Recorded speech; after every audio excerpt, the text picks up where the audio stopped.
de Ous. On dit quoi, mon gars? Ouais, bonjour Momo, ça va? Et toi, ça va? Ah, ça va super, content de t'avoir avec nous. Ouais, vraiment, ça fait plaisir, hein? Le plaisir est partagé. Ouais, super, très, très partagé. Donc, tu commences le football à William Civil et plus tard à l'Académie Jean-Marc Guillou. D'abord au Mali et puis au Ghana. Peux-tu nous en dire un peu plus sur ce parcours? Ouais, effectivement, j'ai commencé le foot à Djamé-Williamsville, dans le centre de formation du WAC, Williamsville Athletic Club. Et après, je suis parti au centre de formation des Bansé Aristide, l'ex-international burkinabé. C'est de là que tout a commencé. J'ai passé quelques temps là-bas avant de partir à Majestic Football Club de Yopougon aussi. Autant qu'il fournissait des joueurs à l'Académie Jean-Marc Guillou, autant de coach à moi, Lambert, paix à son âme. Et c'est comme ça que Jean-Marc Guillou nous demande de rejoindre l'Académie au Ghana pour passer un test.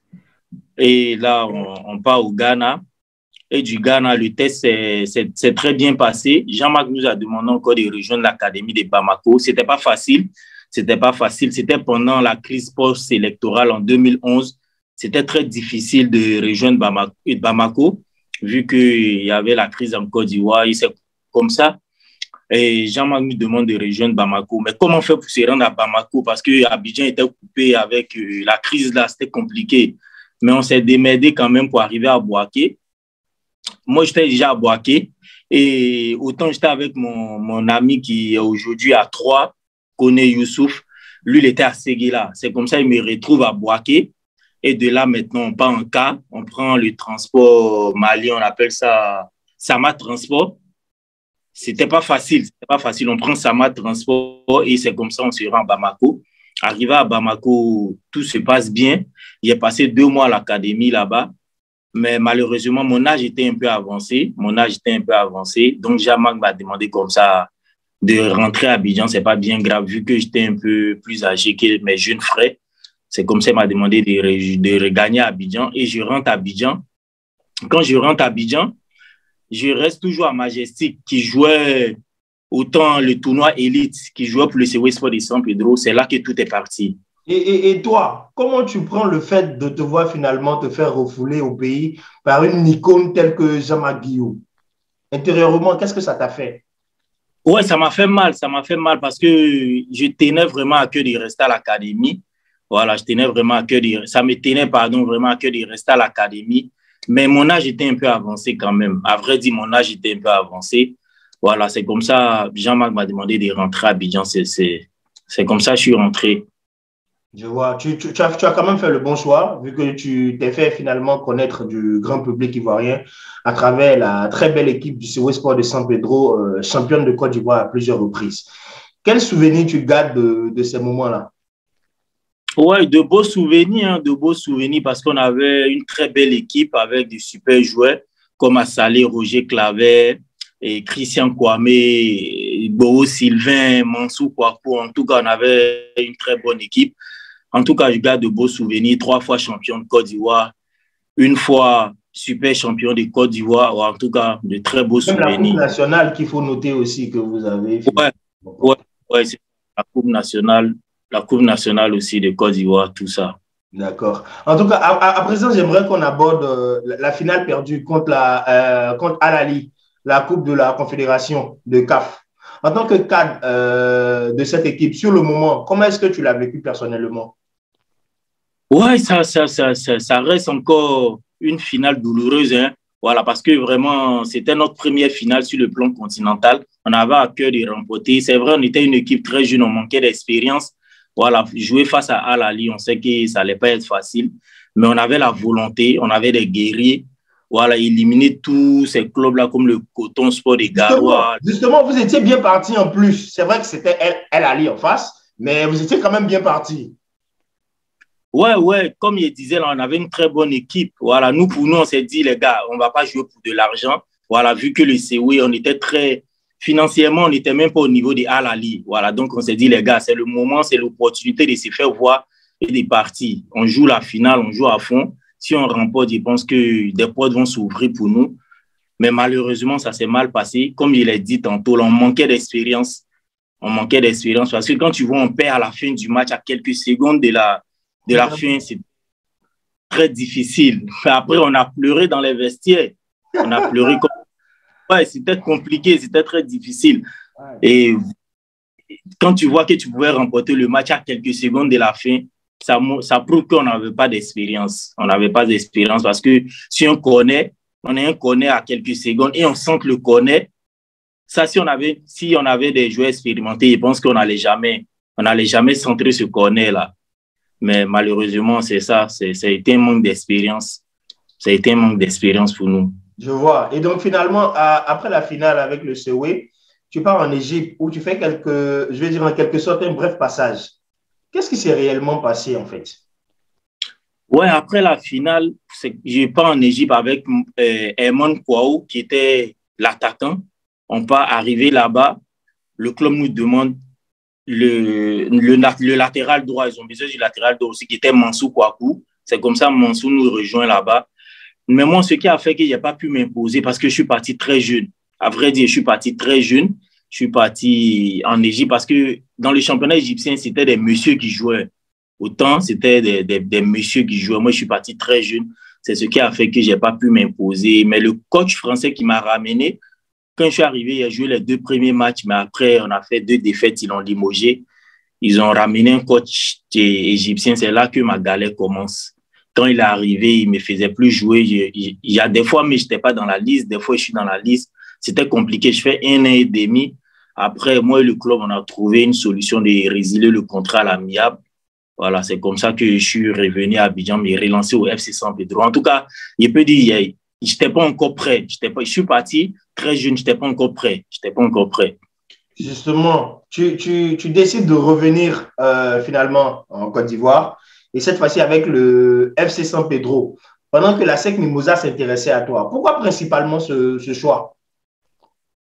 Oui, effectivement, la SEC s'intéressait à moi. La SEC, même autant quand j'étais encore en Égypte, la SEC même, ils m'ont demandé comme ça, ils allaient payer mon billet d'avion pour que je rentre à Abidjan, m'engager avec eux. J'ai dit, allez prendre le temps de réfléchir tout et tout. Voilà, parce que je ne voulais pas tout de suite venir à la SEC. Je ne voulais pas tout de suite venir à la SEC. C'est comme ça aussi, le FC San Pedro rentre aussi dans le jeu. Ils m'ont fait voir le projet, tout et tout. J'ai vu le projet, j'ai vu que c'était quelque chose d'intéressant. C'est comme ça que je suis tout de suite venu au FC San Pedro. Voilà, je suis tout de suite venu. Vu que c'était déjà la ville de San Pedro, et donc c'est comme ça que j'ai opté pour le FC San Pedro, qui m'ont bien accueilli. Donc, en quelque sorte, si je comprends bien, c'est le fait que tu sois un habitué déjà de la ville de San Pedro qui a primé dans ton choix, en fait.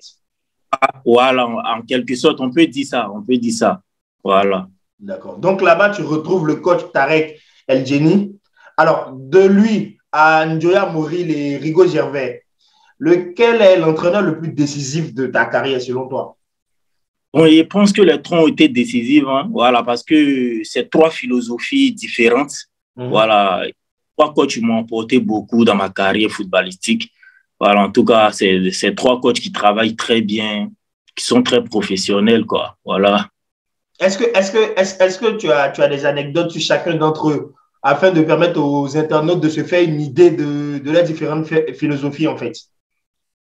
Bon, pour commencer, d'abord, je vais commencer avec Njoya Moril. C'était un Camerounais. Lui, c'est quelqu'un qui aimait beaucoup le travail physique. Moi, tous mes amis, quand quelque chose est trop physique, moi, je ne suis pas trop dedans. Voilà. Doucement, c'est technique, mais physique, là, moi, je n'aimais pas. Donc, ce qui faisait que moi et Njoya, on ne s'entendait pas trop. Je rentrais quand même dans son plan parce qu'il jouait tous les matchs avec lui. Mais lui, il était quelqu'un du physique. En moi, je n'aimais pas trop ce qui est trop physique. Avec Rigo Gervais, lui, c'est quelqu'un qui travaille beaucoup tactique. Il était tacticien quand il est arrivé au COE. Il nous a apporté un plus. Voilà, mais lui, c'était un homme de proverbes. Les gros proverbes. Il ne sait pas où il tire ces proverbes-là, mais franchement, c'est quelqu'un, il est très inspiré avec les proverbes. Voilà, et puis Djeni Tarek, lui, un Tunisien qui est un bon tacticien aussi, et puis technicien. Voilà, lui, son travail, c'est technique, tactique. En tout cas, ces 3 messieurs-là, ils m'ont apporté un plus à ma carrière footballistique, quoi. Je vois, mais entre nous, Deus, Est-ce que le fait de revenir, te relancer au pays n'était pas un risque? Bon, la vie même est risquée. La vie est risquée. Je pense que tout est risque. Voilà. Ça pouvait marcher comme ne pas marcher. Mais comme il était encore jeune, je voulais jouer. Je voulais jouer. Donc, je me suis dit, je rentre à Abidjan pour me relancer. Je connaissais aussi mes qualités. Je savais que si je rentrais à Abidjan pour me relancer, avec la grâce de Dieu, ça allait marcher. Donc, c'est comme ça que j'ai opté rentrer à Abidjan et me relancer. Voilà. En tout cas, Paris réussit, vu que vous finissez finalement avec le FC San Pedro, avec la Coupe nationale en poche. Et toi, personnellement, quel est le conseil que tu peux donner à tes confrères qui sont dans des conditions de précarité à l'étranger, mais qui n'envisagent pas l'idée de retourner au pays pour se relancer? Bon, le conseil que je peux donner à mes frères, c'est de prendre des risques. Il y a d'autres aussi qui n'ont pas envie de rentrer à Abidjan parce qu'ils se disent que le championnat ivoirien n'est pas trop professionnel. Et puis, le côté finance aussi des clubs fait défaut. Voilà, ce n'est pas tous les clubs qui sont réguliers en matière de paiement. Donc, ce qui fait que d'autres ils doutent avant de rentrer. Mais bon, je pense que chacun est maître de son destin. Chacun est maître de son destin. Rester en Europe ou revenir se relancer à Abidjan, je pense que chacun voit la vie. Chacun est maître de son destin. Voilà, en un mot, chacun est maître. Voilà. Je vois. Donc, après ce périple, finalement, je te rappelle la bonne saison avec le FC San Pedro, tu signes au Congo, au AS Vita Club, l'un des plus grands, rivaux du tout-puissant Mazembe. Déjà, est-ce que tu peux nous dire, c'est comment la vie au Congo? Comment ça se passe? C'est tout ce qu'on voit à la télé, c'est le boucan, c'est la sape? Comment est-ce que ça se passe en fait là-bas? Ouais, effectivement, après deux saisons passées au FC San Pedro, c'est comme ça, le manager général de Vita, il rentre en contact avec moi. Autant il était venu chercher Ahmed Touré, l'attaquant de la SEC Mimouza. C'est pour Ahmed Touré qu'il est venu à Abidjan. Voilà. Donc, ils ont profité. Ils ont profité en même temps pour rentrer en contact avec moi aussi, vu qu'ils avaient un défenseur central qui était parti au Raja de Casa. Donc, c'est comme ça qu'ils sont rentrés en contact avec moi.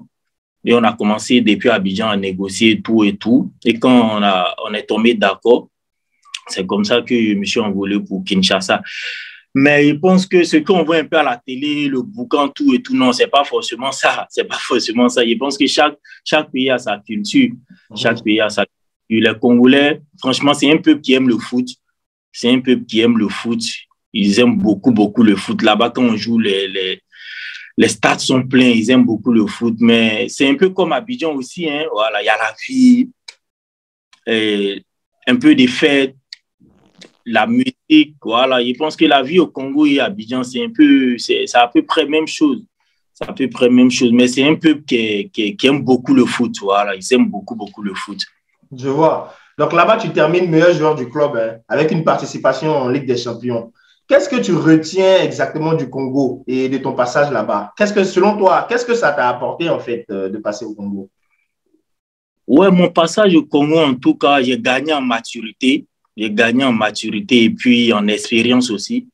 Vu que là-bas, chaque année, on jouait la Ligue des Champions. J'ai participé 2 fois à la Ligue des Champions au Congo. Vraiment, c'est l'AS Vita Club. L'AS Vita Club m'a fait gagner en maturité et puis en expérience. Voilà, quand je regarde mon passage au FC San Pedro et puis je regarde mon passage à l'AS Vita, je pense que c'est 2 personnages différents. Voilà, et maintenant, là, je suis mature et puis je suis très expérimenté maintenant. D'accord. Alors toi, on t'attendait tous en Afrique du Sud et finalement, on te voit à l'US Monastir de Tunisie. Qu'est-ce qui s'est passé pour que tu te retrouves finalement en Tunisie? Ouais, bon, quand je suis parti à Chippa United en Afrique du Sud, on était en pourparlers. On avait commencé les négociations depuis Abidjan. Donc, je suis parti en Afrique du Sud pour conclure l'affaire. Mais arrivé, ça traînait un peu parce qu'en Afrique du Sud, pour qu'un joueur s'engage, il y a des démarches à faire, tout et tout. Mais ça traînait un peu quand même. Mais je m'entraînais quand même avec le club. Et quand le coach Patrice Boumem, il m'a appelé pour la sélection à Abidjan, quand je suis rentré, il y a un club tunisien, Monastir, qui s'est manifesté. Quand ils se sont manifestés, tout de suite, j'ai comparé les 2 offres. J'ai vu que celle de la Tunisie était encore plus mieux que celle de l'Afrique du Sud. Donc voilà, c'est ce qui a fait que je suis venu directement ici. En Donc, toi, quelque sorte, c'est pour ça que je suis venu ici. t'as dit, j'ai pas compris. T'as dit? C'est pour de l'argent que je suis venu en Tunisie. Tu vois, en fait, en fait, j'apprécie ta franchise sur la question, justement. Et je profite, en fait, pour te demander pourquoi, en fait, les footballeurs ont généralement du mal à avouer qu'ils jouent pour gagner beaucoup d'argent. Bon, je sais pas trop, mais comme il est dit là, chacun voit la vie à sa manière, hein. Il y a d'autres qui n'aiment pas trop parler d'argent devant les médias, tout et tout. Voilà. Ben, sinon, moi, franchement, dit, c'est pour de l'argent que je suis venu en Tunisie. Parce que là, il y a l'âge qui avance. Il faut assurer ses arrières. Voilà. Il faut assurer son avenir. Donc, je pense que quelque part, c'est pour de l'argent que je suis venu ici. Quand j'ai comparé les deux offres, j'ai vu que l'offre de la Tunisie est encore plus meilleure que pour l'Afrique du Sud. Voilà. Donc, je n'ai pas hésité à venir ici à Monastir. D'accord. En tout cas, bien que tu sois parti, comme tu l'avoues libérément, pour de l'argent, on remarque tout de même que tu t'es vite adapté au championnat tunisien. Tu es le plus souvent dans l'équipe type et tu as même été désigné meilleur joueur du mois dernièrement. Comment tu vis tout ça? Ouais, le championnat tunisien, franchement, je pense que mon style de jeu, le championnat tunisien, c'est deux trucs qui vont ensemble, hein. Voilà, ça marche bien parce que moi, techniquement, je suis bien techniquement. Le championnat tunisien, c'est un championnat qui est très technique, ce qui fait que je me suis adapté tout de suite. Et puis, comme il a dit, là, mon passage aussi à Vita Club en Ligue des Champions, on croisait des clubs arabes, tout et tout. Donc, je pense que mon expérience aussi m'a beaucoup aidé à m'adapter ici. Voilà, donc, c'est l'expérience et puis la technique, quoi. Donc, ce qui fait que je me suis adapté tout de suite.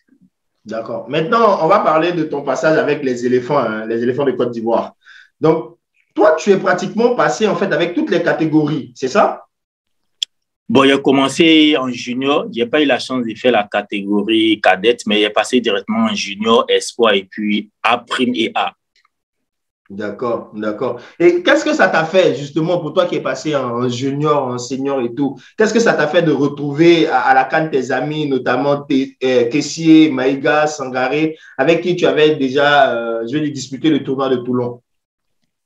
Ouais, ça m'a fait beaucoup plaisir. Ça m'a fait plaisir. C'est un sentiment de joie de retrouver ses amis avec qui tu as fait la sélection U23, d'aller se retrouver en sélection. Ah, je pense que ça fait plaisir. C'est un rêve de gamin qui se réalise là, avec des gens avec qui, pardon, tu as commencé en U23. Là, vous vous retrouvez en A. Je pense que c'est une fierté quelque part. Ça fait plaisir en tout cas. Alors, d'entre eux, de qui est le plus proche? En fait, tu es le plus proche de qui, en fait? De tous les éléphants. Moi, je suis beaucoup proche de Franck ici. Je suis beaucoup proche de lui. Ouais. D'accord, d'accord. Alors, donc, on va dire que vous avez fini en huitième de finale, en fait, face à l'Égypte, malgré le fait que vous ayez le contrôle du ballon, en fait. Qu'est-ce qui a manqué à l'équipe, selon toi? Bon, je pense qu'on a manqué de chance. Quand tu vois cette équipe de la Côte d'Ivoire avec tous ces grands noms-là, je pense que quelque part, on a manqué de chance. Se faire éliminer au tir au but. Je pense que les tirs au but, c'est une affaire de chance. On a manqué de chance parce que quand tu vois ces grands noms avec les grands frères comme Sérédier, Mas Gradel et Badra Ali, tous ces grands frères-là, avec la jeune génération, pardon, de Sangaré, Maïga, Jérémy Boga, Franck Kessié, ce mélange-là, vraiment, on méritait mieux. On méritait même d'arriver en finale. Mais c'est le football et les tirs au but. Tout le monde sait que c'est la chance. C'est une question de chance. Voilà, quelque part, il peut dire on a manqué de chance, tout simplement. D'accord. Alors, la Côte d'Ivoire a disputé des matchs amicaux dernièrement contre la France et l'Angleterre. Comment tu as vécu le fait de ne pas être retenu pour ces matchs assez importants? Bon, je pense que quelque part, ça m'a frustré. Voilà, mais c'est le choix du sélectionneur. Je respecte son choix, c'est le choix. Moi, je suis beaucoup concentré sur mon club. J'essaie de me concentrer sur mon club, faire de meilleures performances ici en club. Voilà. Pour moi, il n'y a pas de problème. Qu'il m'appelle pas. Je pense que c'est la Côte d'Ivoire qui gagne. Ma priorité, c'est mon club. C'est mon club, me concentrer sur mon club, faire de belles performances ici. Je pense que le moment viendra. Voilà, le moment viendra. D'accord. Alors, Deus, nous sommes bientôt à la fin de cet échange. Mais on va finir par jouer à Tiki-Taka. En fait, Tiki-Taka, comme dans le Japon ivoirien, c'est de la passe. C'est la passe, c'est se faire des passes, en fait. Donc, moi, je vais te poser des questions, ou du moins, je vais te donner 2 mots. Tu vas choisir l'un des 2 mots. D'accord? Ou du moins, l'une des 2 philosophies. D'accord? Ok. Alors, si je dis Chokoya ou Moussia, toi, tu réponds quoi? Noussia, c'est un Noussia à Djamé, petit de Villeneuve. C'est un Noussia chez nous. D'accord. Alors, si je dis Garba ou hamburger, tu réponds quoi? Garba, Zegen. Il n'y a pas meilleur en Côte d'Ivoire que Garba. Même ici en Tunisie, pas Garba. Ils cherchent ici, ils ne gagnent pas. Non, ils préfèrent le. On va t'en expédier, Donc, si je dis petit poteau ou grand poteau, tu réponds quoi? Petit poteau. Petit poteau. Petit poteau, si ça ne donne pas assez d'argent. Et dans les rues d'Abidjan, les petits poteaux, on se promenait pour aller jouer les comités de Maracana dans toutes les communes. Voilà, donc moi, je préfère Même quand je suis en vacances à Abidjan, on joue, on se croise, on se promène pour jouer les petits poteaux avec des amis aussi en vacances à Abidjan. Je préfère les petits poteaux. On a trop joué les grands poteaux. Donc, quand on est à Abidjan, on préfère les petits poteaux.